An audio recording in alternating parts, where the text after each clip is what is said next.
afternoon, everybody, and thank you for joining me for another episode of Bat Chat.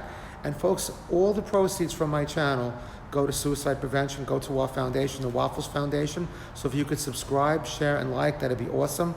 We're going to be talking today with Luis, a fellow director of mine on the foundation. He was an expert in DC and Marvel Comics. So stay tuned in for a really cool surprise. But before we do that, let's have an introduction of all the different Robins that have appeared with Batman over the years. First off, we have Dick Grayson. Duffy! Exactly, Robin. Holy ravioli! You're warm. Holy interruptions. Holy Sherlock Holmes. Holy Vince the Whale, you're right. Holy rain. The Robins that I'll picture here were Jason Todd, Tim Drake, Stephanie Brown, Carrie Kelly from The Dark Knight Returns, and, of course, Damian Wayne. Good evening, everyone. My name is Al, and I have my great friend Luis Quevedo. He's one of our directors on the Waffles Foundation. I'd like to thank you for tuning in for another episode 3 of Bat Chat. This one's going to be on all the Robins. Yeah, and well, there's actually a whole bunch of Robins. We were talking about that earlier, but if we went through all of them, we would probably be here for a number of hours, you and I. But there's mostly 5 canonical Robins. Canonical just meaning they fit into the main DC timeline of comics from 1940, 1930s to now, and we'll just go over those 5. Okay, we have to mention her. What about Carrie Kelly? Because she's kind of like the 6th Robin. She was in probably one of my favorite ones, The Dark Knight Returns. How do we fit her into this whole? How does she fit into the whole Robin? Well, Carrie Kelly, she's fairly popular because among the greatest Batman stories of all time, The Dark Knight Returns, she was Robin in that one. In that storyline, an older, grizzled Bruce Wayne comes back, and a young redhead girl befriends him, and she joins up, and she knows the history, and she becomes Robin, and he takes her in and he trains her. But that storyline isn't really considered canon. It's like a possible future of what will happen. Okay. So it is, it's a very popular story, but it's not canon, what you would consider canon. So we're like right now, as you know, we're keeping up with the current things going on. Right now with the Joker Wars, Batman is actually bankrupt. So how far in the future would you say it was the Carrie Kelly thing from where Batman is right now? If you had to put like a timestamp on it, there's a guy, Kevin Smith. Do you know Kevin Smith? Yeah, sure. Yeah, okay. Comic book man. Right. Yeah. Kevin Smith likes to say that Batman is almost like, you don't want to compare the two. It's sacrilege. But he says Batman is like Jesus. Okay. So he took his years of preparation, and then at 33 is 33, yeah. Yeah, that's his year of, action. Okay. And he likes to think that Batman is almost eternal to 33. Okay.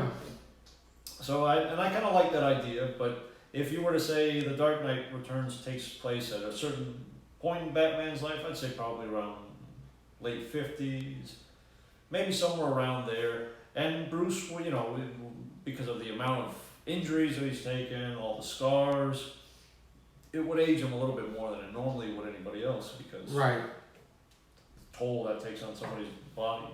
Right.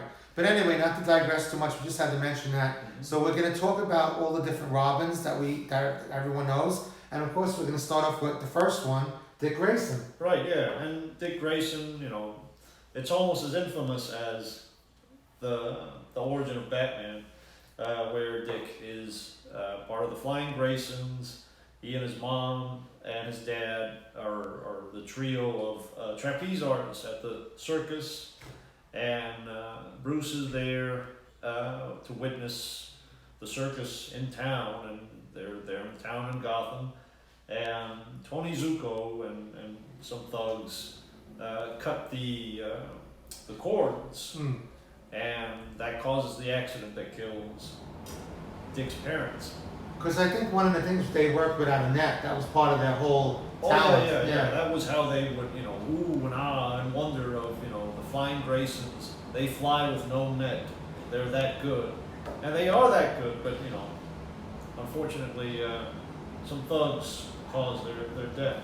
So of course Batman takes him in, and so where would you put? I mean, me personally, I think I like Dick Grayson. Maybe that's the one I grew up with, but I kind of like, and one of my favorite characters of all time is Nightwing. So you want to describe how he kind of transitions into Nightwing, or a little bit of him is like maybe some of his talents as Dick Grayson Robin, Right. compared to some of the other ones, like how he differed. Yeah. Dick's probably the one that was Robin for the longest. If you count from his first appearance to, I think, right around 19. He becomes Nightwing, in the 80s? So, but he wasn't.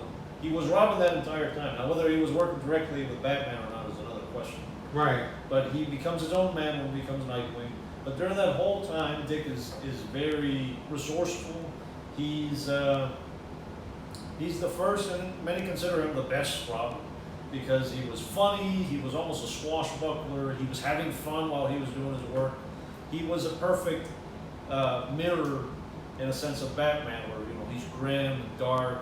Meanwhile, Dick was having fun, and he was joking around. I think they said they actually brought him in to kind of lighten things up, and I think viewership and or sales actually doubled after they brought him into the picture. Mm-hmm. Yeah, that was kind of the main idea of bringing Robin in as a sidekick and as a young kid, was to have someone that the kids that would read the comics would be able to put themselves in the place of, oh, that could be me, that was Right. kind of the idea, and they attached to him. And I think it's nice that he kind of grew up. Yeah, they didn't really have a falling out, but it was just more of a difference of, because he works in Bloodhaven, right? Isn't that, it's kind of like the town right next to where Batman, Gotham, and Bloodhaven is like the next town over kind of thing? Yeah, or yeah. across the water? If Gotham is New York, Bloodhaven is like Jersey. Okay. Okay, that's kind of a way to put it.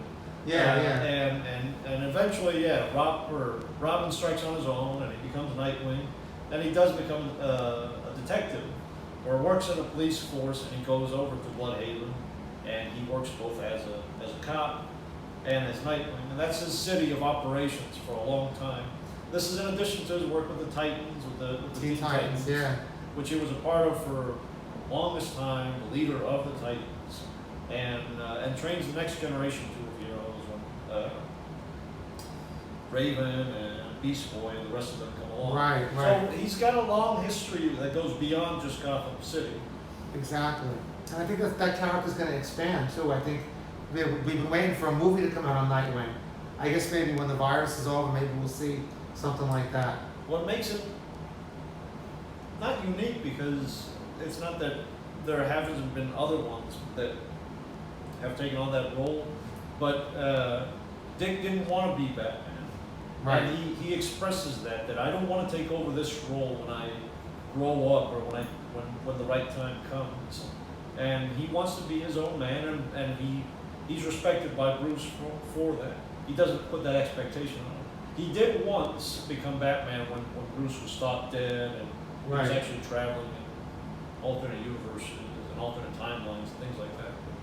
Okay. Yeah. So when he decides to leave Batman, then the next guy coming in is Jason Todd, right? Mm-hmm. And Jason Todd is interesting because he was initially very much like Dick Grayson. Okay. When he was first introduced, he was a very likable character, and he was almost a copy of what people had come to know from Dick Grayson. There wasn't much to differentiate him. He was likable.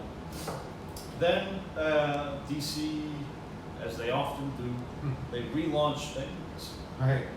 It's like, okay, we have to start with a new storyline and make it easy and accessible for readers to come in. And Jason is reformatted into this kind of rebellious kid, and he comes from a rough family, and he's difficult, and he doesn't follow orders. He's good. He's really capable. He's a great fighter, but he's reckless. Right? Yeah. And he's not great at following the rules. And it gets to the point where he almost becomes annoying to the readership even. And you probably know this. Yeah. One of the funny things about Jason Todd is that a famous storyline comes out called Death in the Family. Okay. Yes. A 4-issue storyline. And DC put out a special phone line, a special hotline that you could call and vote to either keep him alive or kill him in the story. So they were ready for, at the end of the storyline, we're either going to kill or save Jason, depending on people calling in. Right. And people called in to kill him. It was fairly close. Well, I was going to say, how close was it? Was it as close as the last election? Well, you know, question for another day, maybe on that end, I guess, but I think it was something like 57 to 43 or something. Pretty close, like that. yeah. It's closer than I think, and it may be even closer than that. I don't quite recall, but as I seem to remember, it was close. Wow. And he's reinvented too. For the longest time, Jason Todd was considered a big, big defeat in Batman's life because it was one of his wards that was killed in action. Exactly. Or as a result of his heroics. And then he Joker comes back as the Red Hood, though. Yeah, and then all of a sudden, you know, the past comes back to haunt Batman. Years and years later, Jason Todd was dead for decades. And then 2002 comes out, or 2003. It might have been even before that. The storyline after, or right around Hush, if that makes any sense to you. He shows up, and there's a character called the Red Hood. Red Hood, which was a famous alter ego of the Joker, and that goes to his origin and old comics. But he shows up, and then Batman unmasks the Red Hood, and all of a sudden it's Jason Todd, and he's alive, and he's become kind of an anti-hero in that sense. He's more like the Punisher in that he's willing to kill criminals. Right. And he was that way for a long time. Right. He's still kind of the black sheep of the I think Batman. that's one of my favorite DC animated movies is The Red Hood. Yeah, Because in that Red movie, Hood. yeah, because you have Batman in it, you have Nightwing comes back to help Batman, and of course Jason Todd. Mm-hmm. And I loved it, you know, what I loved about it was Jason is so skilled that at one particular point they're chasing him and he jumps off like a girder, and Batman has his line, he kind of tries to lasso him, and as the lasso is going at him, he takes out a knife and he cuts the line before it becomes taut. Right. And then they're looking at it in review, and Dick Grayson, Nightwing, he goes, look at that right there. This guy is good. That has to be learned, you know. You got to learn. That has to be taught. He's got skills, you know. As the years continue to go on, you know, everybody's got their opinions about Right. who's the best Robin and who's not. And Dick is considered the you know, the good boy Robin, or the original and the best. The boy wonder. Right. Yeah, good way to put it. And then Jason Todd is considered, he's the bad boy Robin. He's the one that didn't make it. But the skill level of each Robin is looked at, and a lot of people have come around to think that maybe Jason Todd is probably the best fighter out of all. I would buy that, Yeah. definitely. He's certainly, you know, the one that's willing to fight dirty in order to win, you know, and he'll do what needs to happen in order to win. He's probably maybe the most modern Robin, I would think. I think it bears witness to tell the story, because this is interesting, how Jason Todd became Robin. Well, there's two versions of that. Oh, I didn't know there was two. Well, again, that's where you have the relaunch thing. Oh, okay. But the more known story is that Jason, being a rough youth, this was when DC relaunched the character. He happened to find the Batmobile in an alley, and he was trying to steal the wheel out of the Batmobile, and he gets caught. And Batman takes him in. He finds out about his home life, and you know it's not good. But he decides to take him in and try to rehabilitate him. Okay, and what was the other storyline on that? How did the other one go? The other storyline is more Just a little more mainstream. traditional, yeah, of what you would expect. Of Picks him up, okay. yeah, here's an award, and I took him in, and I. Okay, so Jason. So now who is the third? Is the third one Tim Drake is the third one? Tim Drake is the third Okay. Robin. He's considered by most the brain Robin. The best detective out of all of them. Yeah, he's certainly the smartest. He's the most technologically capable. He in fact, we'll go over his origin. When Jason Todd dies, he notices from viewing the way Batman acts, you know, whether that be through news stories or whatever, that Batman's getting darker and he's become a more violent person and he's been affected by something. He hasn't used guns or anything yet, but he's just hasn't killed anybody, but He's treating, he's treating criminals with a little more heavy a hand than he needs to. Okay. And Tim figures this out. He can see that, and he sees that Batman is hurting. Okay. He's able to put two and two together by figuring out that Bruce Wayne was there the night that Dick Grayson died, or that Dick Grayson's parents died, and he's able to put two and two together and figure out that, wait a minute, Bruce Wayne is Batman, Dick Grayson is Robin, and he's the first person that figures this out, and he actually seeks them out and says, I know who you are, I know what you need, and he comes in and he says, I'm here to help you. And Batman is hesitant because, last time he took out a Robin, right, Jason Todd died. But he brings him in and he agrees, you're going through a very heavy regimen of training. Tim's a good Robin, he's an excellent Robin. Out of all of them, he may be the least physically capable.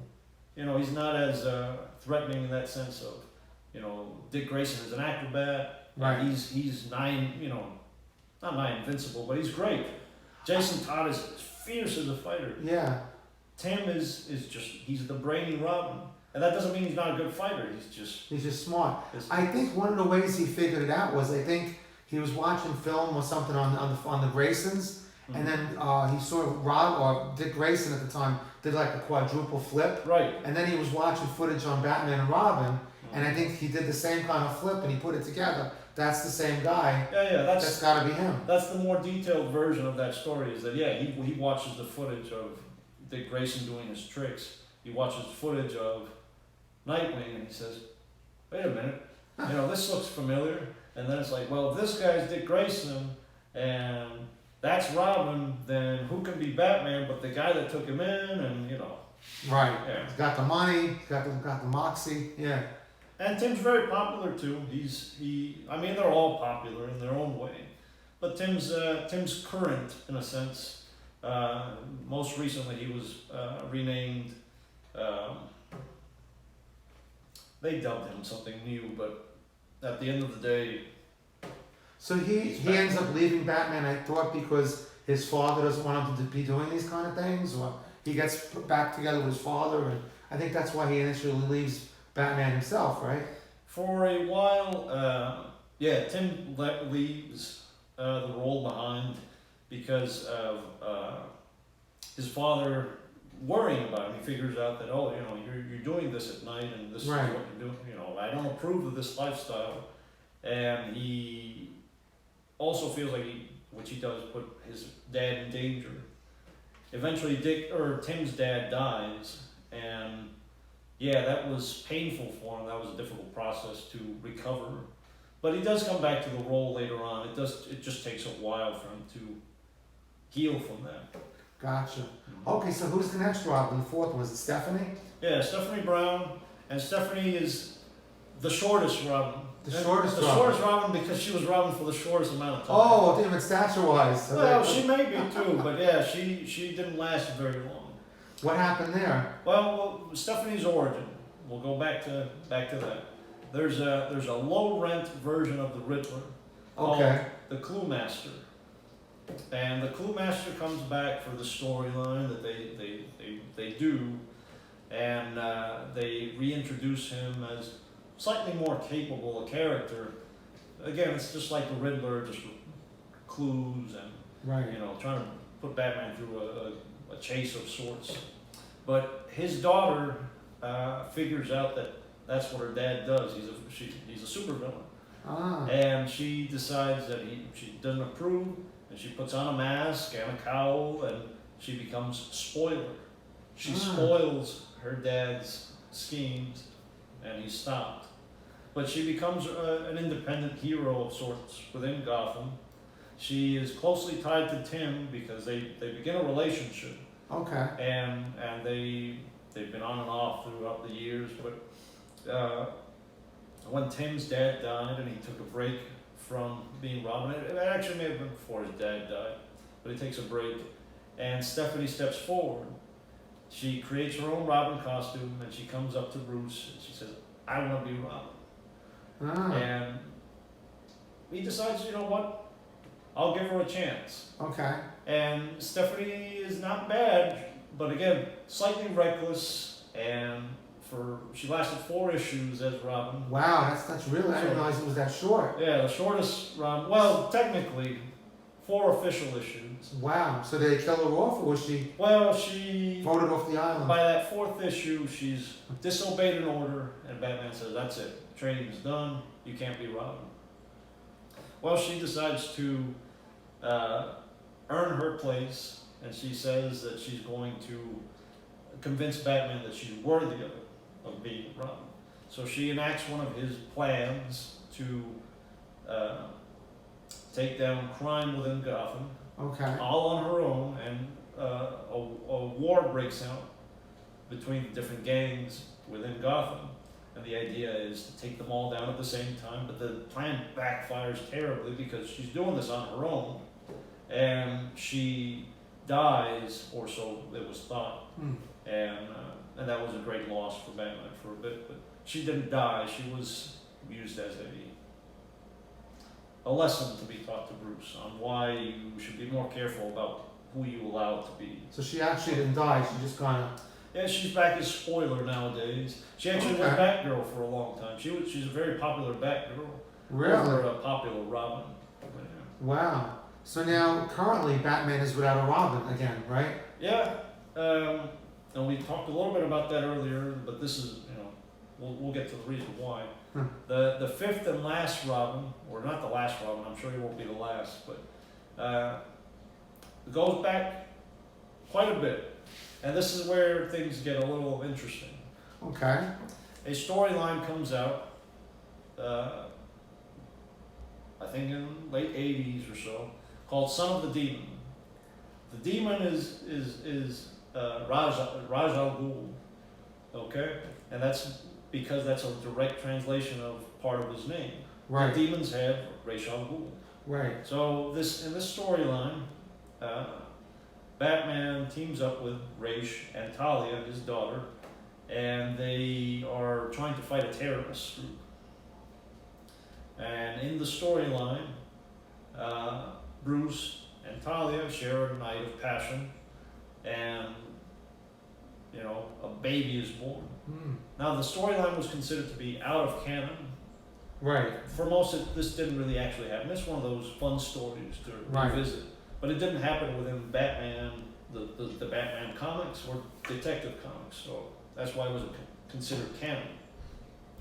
In comes a writer called Grant Morrison, and Grant loves all of Batman. He loves the Silver Age, which was considered for many the silly era of Batman. Right, the campy Batman. Yeah, and it was, sci-fi stories, and, Batman had a flying saucer. Oh, God. And there's one of my favorite covers of Batman of all time is the Batman from Outer Space, or the Batman from Mars.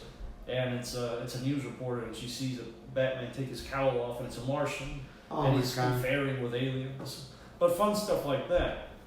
A lot of people hate that era, but Grant loves all of it, and he decides to bring some of that back, including Son of the Demon. And all of a sudden, Talia shows up again, and she says, "Bruce, here's your son. You take care of him. I can't deal with him anymore." And enter Damian Wayne, Bruce's son, and this is canonical now. This is considered story. This is real. This happened. And Damian shows up, and he's just a little turd.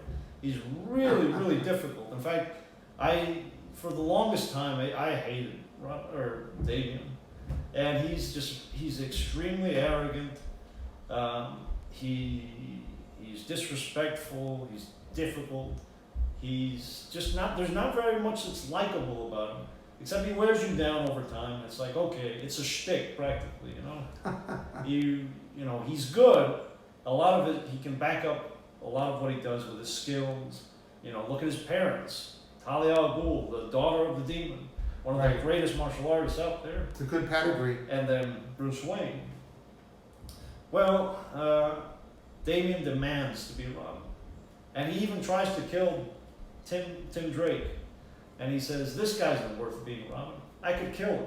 And he tries to kill him. And that was, Bruce decides, I got to rein this kid in. I got to do something. So it was a plan from Talia al Ghul to try to, get into Batman's graces and wear him down and all this stuff. But he was a pawn. He was being used by his mom. Okay. And as the years go on, Batman builds a relationship with his son.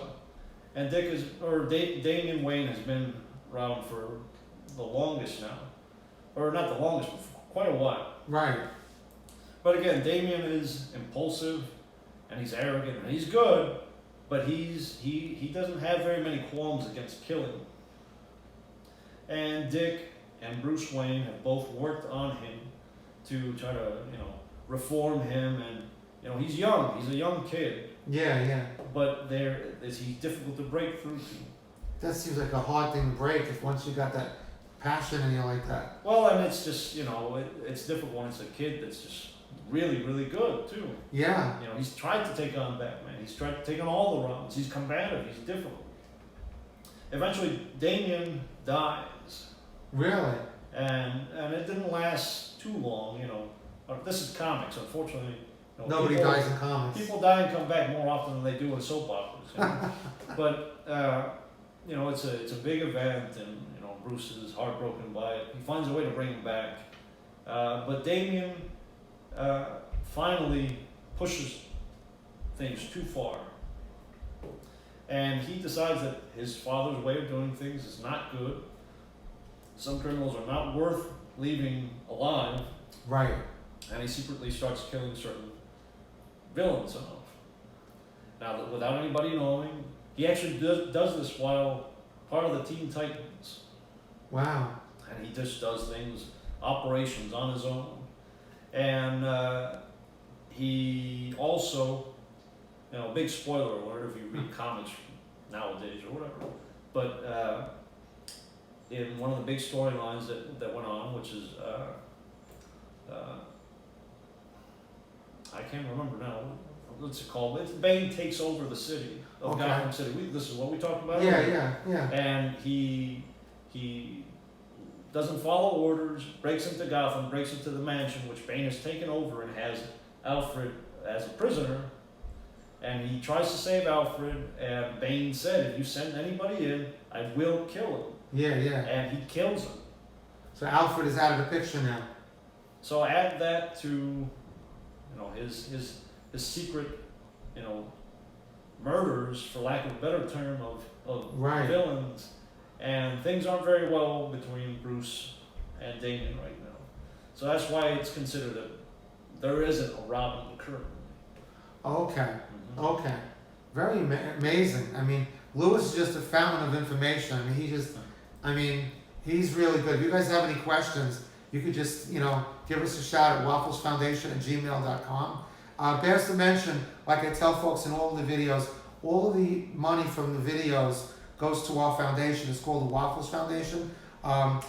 Carrie and I lost our son Matthew August of 2019, and we decided to start a foundation where we give out musical instruments because he was a musician to kids who are in need, people, whoever it might be, and it's a suicide prevention foundation. You can find us, we have a website, we have a Facebook page, and that's why, like I said, all the proceeds from this go toward that. So if you guys would like to subscribe to the channel, share the video, you want to donate, we're available on Venmo or PayPal. Just look up the Waffles Foundation. We really appreciate it. So Lewis, what's the future of Batman? Where do you see Batman going? Well, funny enough,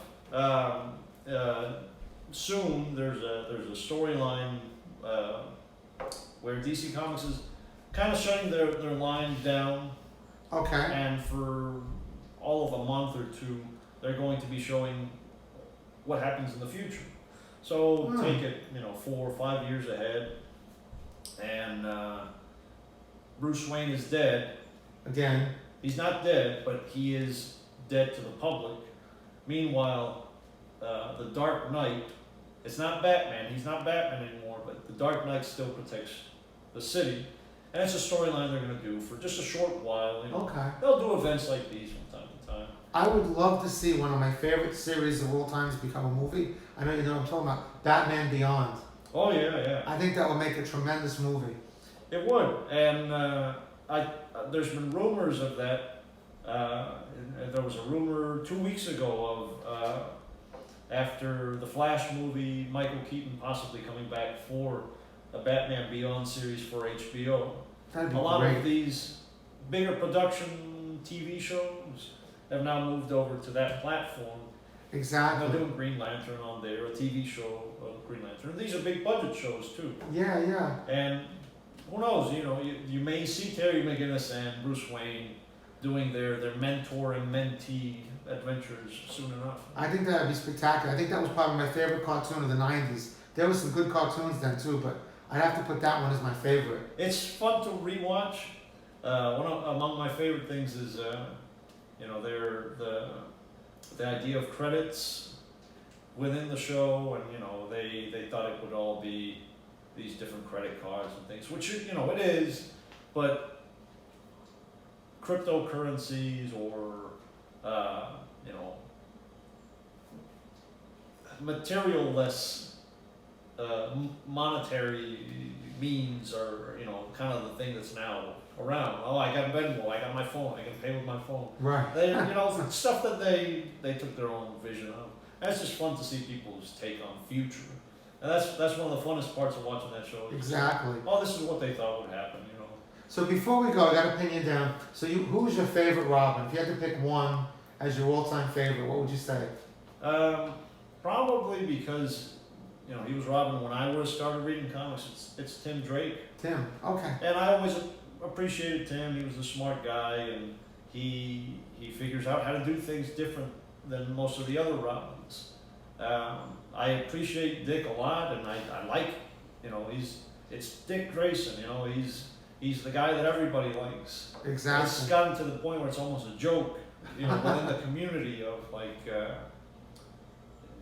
If you ever want to have fun sometime, go on the internet, and it's a dangerous place to go on, but go on the internet and Google up Dick Grayson or Nightwing, but B-U-T-T.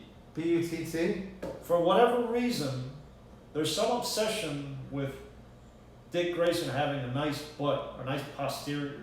Really? And it's even like made a joke of within the comic books where it's like, they'll frame the shots of, oh, you know, Dick showing off his butt again. You know, he's kind of a playboy too. Well, I was just about to say that, and out of all the Robins, he seems to be the most girl-focused. Oh yeah. In fact, he even has an affair with Harley Quinn.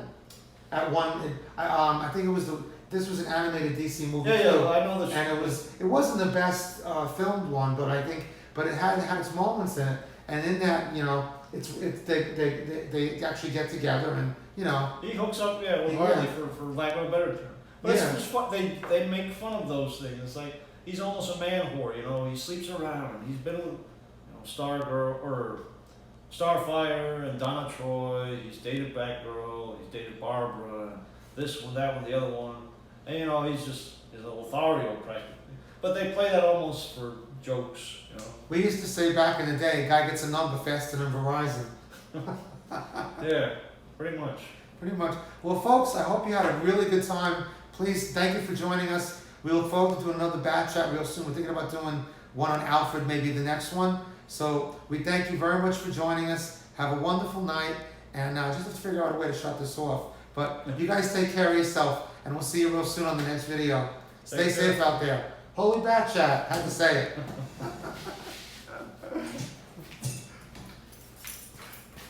That was pretty good.